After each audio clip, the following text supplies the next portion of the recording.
Hannah's story. Hannah was discouraged. She had an assignment for class to write a story about how she had accomplished a goal. But no matter how hard she tried, she could not think of anything to write about. I better make a list of ideas, she told herself. She jotted down some notes about the time she helped her father reorganize his carpentry tools in the woodshed. She started another page and made a chart and diagram showing what her aunt had taught her about growing tulips. Neither of these ideas inspired her. Maybe it would be worthwhile just to try writing down every single word that pops into my head, she thought. She sat at her desk in suspense, waiting for some words to come, but nothing came to her. Suddenly, the process of developing an idea seemed completely beyond her. Hannah's father gave her some good advice. Why don't you postpone working on the assignment for a few minutes? Take a short walk and entirely clear your mind, he said. Hannah went out and walked around the block. Writing this story is one goal I just cannot seem to accomplish, she mused. Then something clicked. The idea topic had been hidden within her imagination the whole time. And she had finally found it. What you are reading is the story Hannah wrote, and I am Hannah. The Tornado Scare. Early one April morning, a tornado formed and quickly moved toward the town of Madison. Most tornadoes form the late afternoon, so this was quite unusual.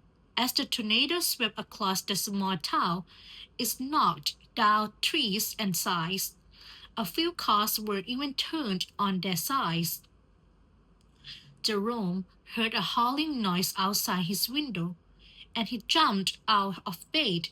When he looked out, he saw a swirling twister.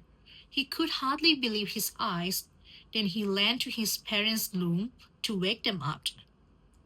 His parents did not waste any time. They went downstairs to the kitchen where their dogs Buddy and Spot were trembling.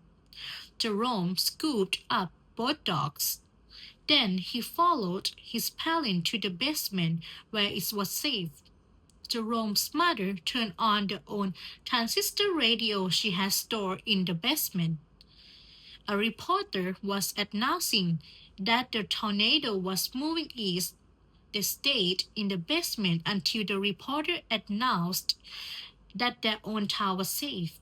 Then Jerome and his family went upstairs to have a good breakfast. The garden. Nancy decided one day that she wanted to go a garden. She lived in an apartment though, so she was not quite sure how she might do this. Nancy stood at her bedroom window and looked longingly out into the courtyard that was formed by the two L-shaped buildings of the apartment complex. Then suddenly she had an idea. Nancy went to the superintendent of her building. She asked if the patch of dirt in the center of the courtyard was being used for any purpose. Mr. Hernandez informed Nancy that in the decades since he had begun managing the building, nothing had ever been done to that area.